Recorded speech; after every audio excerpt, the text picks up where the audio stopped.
Hoje estamos aqui com o Iago e vamos falar sobre a vocação do leigo. Como e quando você percebeu que a sua profissão na educação física também poderia ser um verdadeiro despertar vocacional para servir a Deus? Cara, assim, a minha profissão de início foi algo muito difícil para mim. Sempre gostei muito de atividade física, sempre gostei muito de esporte.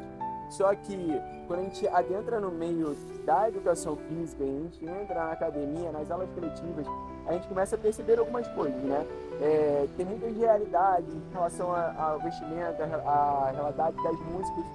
E assim, para mim de início foi muito difícil, porque eu tinha uma luta muito grande de fazer aquilo que Deus me pedia para me fazer, mas ao mesmo tempo uma luta que eu tinha interna dentro de mim por conta dessas realidades. Até quando eu entendi que a minha vocação primeira é ser aquilo que Deus me pede para me ser. Então eu entendi que se Deus me chamou para a profissão da educação física, ser personal trainer, professor, é porque ali Ele tinha um caminho de santidade para mim. E ali eu fui entendendo que o meu caminho de santidade era fazer a minha profissão, mesmo diante das lutas, mesmo diante das dificuldades, entendendo que eu estou fazendo ali por amor a Deus e dando uma resposta, não aquilo que as pessoas acham que é a profissão de educação física, mas pelo contrário, ser aquilo que eu devo ser. Qual é a maior alegria de testemunhar a fé e os valores cristãos no ambiente esportivo e de saúde nos dias de hoje? Acho que é ser você, sabe? De você entender, mostrar para as pessoas, né? Ao você entender, mostrar para as pessoas que você consegue sim ser um jovem, uma pessoa alegre, uma pessoa animada, uma pessoa reta, uma pessoa que busca as virtudes no seu ambiente de trabalho, sabe? E assim, é muito engraçado, né? A gente vê quem é da área da saúde sabe o quanto é difícil, né? Quais realidades acontecem dentro da área da saúde. E quando você simplesmente busca fazer a vontade de Deus, as pessoas olham para você diferente, as pessoas percebem coisas diferentes de você. E eu falo que hoje para mim é natural. Eu não consigo fazer outra coisa a não ser o mesmo Iago que eu sou aqui na igreja no meu trabalho. Da mesma forma que eu falo de Deus aqui na igreja, hoje eu falo no meu trabalho. E assim eu consigo caminhar em busca da santidade, em busca de fazer a vontade de Deus, de caminhar para caminhar naquilo que Deus me chamou e aonde Ele me chamou a estar. E ali eu consigo dar uma resposta. Como é a sua rotina diária para manter a intimidade com Deus em meio às aulas, treinos e correria do trabalho? Uma loucura! Brincadeira, mas é assim, é uma loucura de fato, né? Quem trabalha na área sabe o quanto demanda tempo a educação física, né? Aula coletiva, personal, trabalhar dentro do salão de musculação. Então, meus horários são muito cheios e ao mesmo tempo muito cheios. Vai de, vamos lá, 6 horas da manhã até, graças a Deus, obrigado Senhor, eu não tô reclamando, tá? Eu agradeço, porque hoje é isso que o Senhor me deste, né? Graças a Deus eu não tô mais trabalhando até 11 da noite, mas eu trabalhava de 6 às 11 da noite, né? Já trabalhei 15 horas direto, né? E hoje eu trabalho 10, 12 horas, dependendo do dia, mas fico muito feliz, porque é algo que Deus me chamou a estar fazendo. E a minha dificuldade era, né, como que eu vou conseguir lidar com isso? Porque eu sempre ficava botando desculpa, eu não tenho tempo, eu não tenho tempo, eu não tenho tempo, eu não tenho tempo. E eu comecei a perceber que era uma desculpa para não fazer aquilo que Deus me pede. Ter intimidade com Ele, buscar ter uma vida de oração, buscar ter um encontro com Ele. Porque não tem como eu querer encontrar Deus se eu não deixo Ele me encontrar. E Ele só consigo encontrar Ele através da vida de oração. E eu fui entendendo. Então, tipo assim, vou dizer, meu horário é terça-feira. Terça e quinta, meu horário terça-feira. Meu horário terça e quinta. Eu pego 6 da manhã na academia, saio 10. Às vezes eu dou personal de 10 horas, 11 horas da manhã. Mas esses 2 horários de 10 a meio-dia, às vezes fica vago e às vezes eu dou aula. Quando eu dou aula, é um suor. Quando eu não dou aula, esses horários que eu faço, pego para rezar meu texto, para fazer meu estudo bíblico, às vezes, porque às vezes eu não consigo, estou fazendo outras coisas, lendo um livro, enfim. Mas treinando, esse é meu horário. Eu faço isso, meio-dia eu venho para missa, terça e quinta, depois eu pego no trabalho 1 hora da tarde, fico de 1 às 5, 6 horas, de 5 às 6 eu treino, às vezes eu descanso, de 6 às 7 eu dou aula, e terça e quinta é o dia onde eu deixo para fazer as reuniões na igreja, às vezes eu venho fazer reunião, fazer as coisas, e Se eu não faço no horário da manhã, de 10 a meio-dia, o meu estudo, minhas orações, eu faço 5 horas da tarde, ou no meu intervalo, ou quando eu chego em casa, eu paro um tempo para poder fazer minha vida de oração, rezar meu texto, fazer meu estudo bíblico. Mas sempre tentando encaixar no meio da correria louca. Na visão da igreja, o que significa a vocação do leigo e como o cuidado com o corpo e a saúde conecta com a fé cristã? Caraca, essa aí é boa, hein? Gostei. Caraca. Cara, o leigo nada mais é do que um batizado que deseja fazer a vontade de Deus, né? Não sou um religioso, não sou um consagrado, né? Não tô no meio do clero. O leigo nada mais é o que nós somos, né? Através do batismo, através de ter um encontro com Deus, a gente vai entendendo aquilo que Deus nos chama a fazer e no nosso dia a dia, no nosso cotidiano, a gente vai buscando, né? Corresponder. Quanto mais eu encontro a Deus e deixo ser encontrado por Ele, eu consigo dar uma resposta. E qual a outra parte da pergunta que eu esqueci? Como conectar, né? Cara, se eu consigo hoje organizar a minha vida de oração trabalhando a minha alma, eu vou entendendo que eu preciso trabalhar o meu corpo, porque eu sou um ser inteiro, né? Eu não sou pela metade, né? Muitas vezes as pessoas só querem cuidar da alma, ou às vezes, muitas vezes as pessoas só querem cuidar do corpo, mas esquece que somos inteiros, corpo, alma, né? Então, se eu cuido da minha alma, eu preciso cuidar do meu corpo. Para mim, hoje, a minha maior luta é cuidar do meu corpo. Eu falo isso claramente, porque eu preciso tirar mais um tempo para fazer atividade física, mais um tempo para treinar. E eu já estou no ambiente da academia direto. Estou ali dando treino, ajudando as pessoas. Então, para mim, é muito ruim eu parar ali 1 hora para me treinar. Gosto muito de treinar, me ajuda muito, até mesmo crescer na minha intimidade com Deus. Mas hoje essa é a minha grande luta, né? E eu entendo também que a partir do treino eu consigo trabalhar o meu corpo. Porque o meu corpo é o bem mais bonito, belo e perfeito que Deus me deu. Que nos deu, né? Porque é através do corpo que a gente consegue sentir a Deus, é através do corpo que a gente consegue buscar intimidade com Deus, né? Porque a partir dele a partir dele vamos buscar crescer através da nossa alma, a partir dos sentimentos, enfim. Então, essa é a minha luta, né? Conseguir organizar meu horário para treinar, para poder fazer aquilo que Deus me pede como leigo. O medo de sofrer preconceito ou de não saber como posicionar a sua fé no ambiente profissional pode paralisar o leigo? Como superar essa barreira? Pode paralisar, sim. Já me paralisou muito, né, no início, né? Eu tinha muito medo, né, de falar da minha profissão. Tinha muito medo de falar de Deus. Meu coração ardia para falar dele, só que, cara, eu morria de medo. Primeiro, por achar que eu não era capaz, né, um engano da minha parte.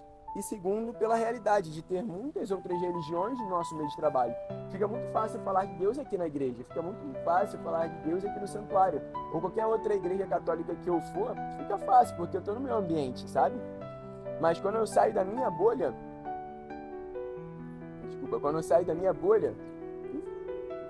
Quando eu saio da minha bolha, já é algo mais complicado. Então, tipo assim, no início foi muito difícil para mim. Porque tem todas as religiões no meu trabalho. Tem as pessoas que são evangélicas, as pessoas que são de matrizes africanas, as pessoas que são de outras religiões também, eu posso listar várias. Então eu entendi a partir de uma frase daqui a pouco, se Deus quiser, ele vai ser. Aprendi a partir de uma frase do Papa Francisco, né? Ele fala que evangelizar é falar sobre o amor, porque Deus é amor. Então, primeiramente, eu perdi meu medo e eu fui ali buscando cada dia mais falar sobre o amor. Porque cada vez que eu falo do amor, eu falo de Deus. Eu fui perdendo medo. Aí Deus me deu uma missão, Deus me deu Puros e Fortes. E esse meio de evangelização através da minha profissão, que eu consigo propagar, hoje eu não tenho mais medo de falar de Deus. Eu entendi a necessidade, no meio do meu trabalho, eu poder falar a Ele. É engraçado hoje quantos alunos vêm me pedindo ajuda, quantas pessoas me param e pedem ajuda, pedem conselho, até mesmo eu consigo conversar sobre Deus, né, no meu ambiente de trabalho. E tudo partiu de uma atitude, de entender que sim, eu consigo falar. Às vezes a gente fica com muito medo, mas o medo vem das coisas que vamos colocando na nossa cabeça, nossas limitações. Mas a grande realidade é você ter a coragem de ser aquilo que você é dentro da igreja, no seu trabalho, e pode ficar tranquilo que vai ser muito fácil de falar de Deus, evangelizar e poder, né, não mais cair nessa realidade de achar que vai ser oprimido pela sua fé, pela sua religião. Não. Óbvio que você precisa se posicionar, eu falo que eu sou católico, mas não deixo também de abraçar outras religiões, porque eu estou para falar de Deus, né? Não estou falando para falar sobre uma doutrina, estou falando sobre Deus, e quando eles entram na doutrina, aí esquece. Eu falo sobre a Igreja Católica e consigo caminhar com eles para trazer o que muitos têm dúvida, eu consigo explicar a eles, ajudar e tudo mais. É uma luta, mas a partir do tempo, através de uma vida de oração, a gente consegue vencer essa batalha. Quais são as principais distrações do mundo moderno, como a vaidade excessiva ou a busca pela estética superficial, que dificultam ver o corpo como templo do Espírito Santo? Eu estava conversando isso essa semana com uma aluna minha, né? Falando sobre essa realidade, porque, tipo assim, hoje em dia as pessoas querem um corpo perfeito, né? Os homens querem um corpo sarado, todo trincado, grandão, porque só acham que vai ser bonito assim. As mulheres querem um corpo modelado, moldado, né? Glúteo grande, seio grande, boca grande, sobrancelha grande, enfim. Eu não estou dizendo que isso é errado, porque a gente precisa se cuidar, mas existe um limite, né? Existe uma realidade que a gente não pode deixar passar. Até onde está sendo excessiva essa questão? Até onde você quer corresponder à realidade do mundo, aquilo que as pessoas falam, a opinião dos outros, o desejo dos outros, e até onde você quer suprir uma realidade sua. A gente precisa se cuidar. A gente não pode ficar desleixado, de cabelo grande, barba grande, enfim. Ou as mulheres não podem, não é pecado as mulheres fazerem seu cabelo e passar maquiagem, mas entender até onde. Você está fazendo isso para chamar atenção, para ver que as pessoas possam olhar para você, ou você está fazendo isso porque simplesmente quer revelar a beleza interior, vamos dizer, a mulher, né? E o homem, você está cuidando de você simplesmente porque você quer que as mulheres te olhem, ou você está cuidando para preservar o seu corpo, você mostrar a sua beleza também, a sua beleza masculina, sem perder a sua identidade, entende?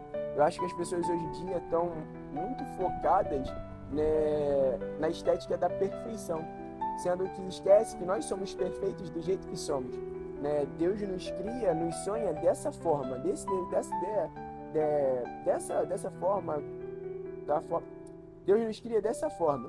Então, se Deus nos cria dessa forma, há perfeição ali, porque tudo aquilo que Deus cria é perfeito, mesmo de algumas realidades que a gente não possa gostar.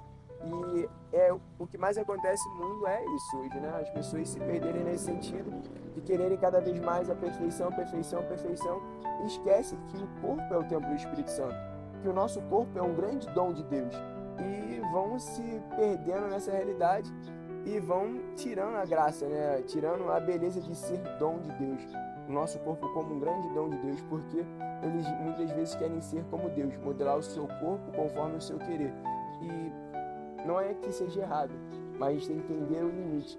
O porquê eu estou fazendo isso, sabe? O porquê eu quero deixar meu cabelo cortado sempre.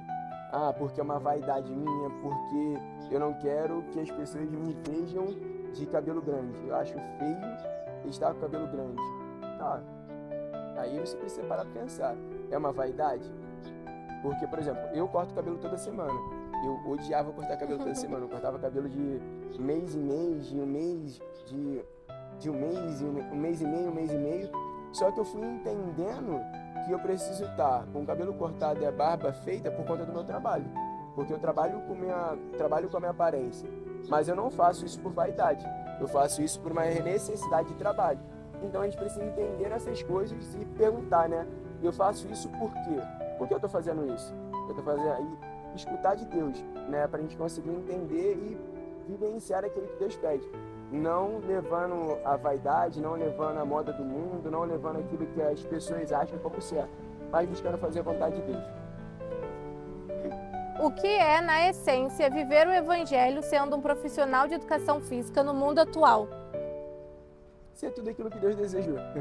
Eu falo que é você buscar a santidade, do seu jeito, da sua forma. Hoje, eu sou professor de educação física porque Deus sonhou ser professor de educação física, né? Quando Deus sonhou comigo, Ele sonhou essa profissão. Quer dizer que eu vou ser professor de educação física para sempre? Não, eu posso mudar de profissão. Se for da vontade de Deus, eu posso mudar minha profissão. Mas hoje Ele me chama a buscar a santidade como leigo no meu trabalho. Então, eu falo de Deus, eu brinco, eu sou uma pessoa alegre, uma pessoa que tem as suas limitações. Às vezes vai chegar triste, às vezes vai chegar cansado, mas eu fui entendendo que o que eu sou no meu trabalho é muito a partir da minha intimidade com Deus. Porque quanto mais eu descubro quem eu sou a partir de uma vida com Deus, eu consigo ser tudo aquilo que Deus deseja para mim no meu trabalho. Então, parece até simples como eu estou falando, né? Mas é a partir de uma vida com Deus. Eu falo que é a partir de uma vida com Deus que você consegue vencer as suas batalhas, vencer os seus limites e conseguir dar uma resposta ali onde Deus te pede, ali onde Deus te chamou a colocar. Se Deus te chama hoje para você estar numa sala de aula, para você dar aula para as crianças, para os adolescentes, para os jovens, enfim, ou você é chamado a estar dentro de um quartel, vamos dizer, né? Cara, Deus vai te chamar para ser santo ali, naquela realidade, no seu dia a dia, no seu cotidiano, fazendo aquilo que você deve fazer, cumprindo suas atividades, cumprindo as coisas que você se propôs a fazer, e ali você vai buscando a santidade, conseguindo corresponder àquilo que Deus pede. Qual é a mensagem que você deixa para outros leigos que desejam santificar o seu trabalho e transformar vidas através de seu testemunho? Primeiro eu falo que é ter uma amizade com Deus. Quando a gente tem uma amizade com Deus, fica tudo mais fácil. Na nossa vida, quando a gente tem um amigo verdadeiro, um melhor amigo, as coisas ficam mais fáceis, né? Que a gente consegue partilhar com ele, consegue conversar com ele. E eu falo que quando eu comecei a ter intimidade com Deus, ficou mais fácil. Ficou mais fácil eu estar no ambiente da academia, com músicas seculares, com funk, com rap, músicas com palavras chulas, palavras que denigrem a nossa imagem, denigrem quem nós somos, que somos filhos de Deus. Mulheres com roupas curtíssimas, homens com roupas curtíssimas. E hoje eu entendi que ali é meu ambiente onde Deus me chama a estar. Então antes eu reclamava muito, antes eu ficava perguntando por quê. Antes, né, bem no início da minha caminhada, me despertava desejos, né, por conta dos olhares, por conta das situações, mas eu fui entendendo as coisas. Eu fui entendendo que não era só sobre os meus sentimentos, eu fui entendendo que aquilo ali não vai definir quem eu sou, pelo contrário, né, dando uma resposta contrária, aí eu consigo entender cada vez mais quem eu sou. E eu fui entendendo a partir da amizade com Deus, de intimidade com Deus, de uma vida de oração, de vida de comunhão nas missas, que, cara, nada mais é do que ser aquilo que Deus pede para mim ser. Deus me pede para ter intimidade com Ele, Deus me pede para ser amigo dEle, Deus me pede para que eu possa entregar a minha vida toda a Ele. Então, quanto mais eu entrego a minha vida a Deus, mais eu tenho sentido e mais as coisas vão ficando mais fáceis. Óbvio que vai ter as lutas diárias, mas vai ficando mais fácil, sabe? Então, eu acho que a grande realidade seria essa, né? De você não ver como peso, não ver como fardo, mas entender um chamado. Eu entendi que minha profissão é um chamado, tanto que Deus me deu Puros e Fortes, né? Puros e Fortes é uma missão, um projeto que Deus me deu para eu evangelizar através da minha profissão, evangelizar através do meu trabalho, fazendo que as pessoas entendam a beleza do corpo, né? Entendam que nós somos um ser inteiro, de corpo e alma, e a gente precisa entender que o nosso corpo é o templo do Espírito Santo, a gente precisa cuidar, né? Cuidar até as medidas proporções, porque quando se torna uma obsessão por querer modelar o seu corpo, modelar a sua aparência, aí se perde do sentido do cuidado, aí se perde do sentido de buscar a sua melhor versão. Você está buscando a sua melhor versão não por aquilo que Deus te pede, mas por aquilo que as pessoas desejam, né? As pessoas do mundo hoje diz como padrão. Eu vi uma cantora esses dias e eu tomei um susto, porque eu acompanhei ela no início e hoje eu vi ela, eu tomei um susto, porque era uma pessoa totalmente diferente. Então, essa é a realidade, de entender que eu preciso ser aquilo que eu sou, trabalhando na minha profissão, buscando corresponder, e ali Deus vai conduzindo a minha vida para fazer a vontade dele. É isso, gente, tamo junto.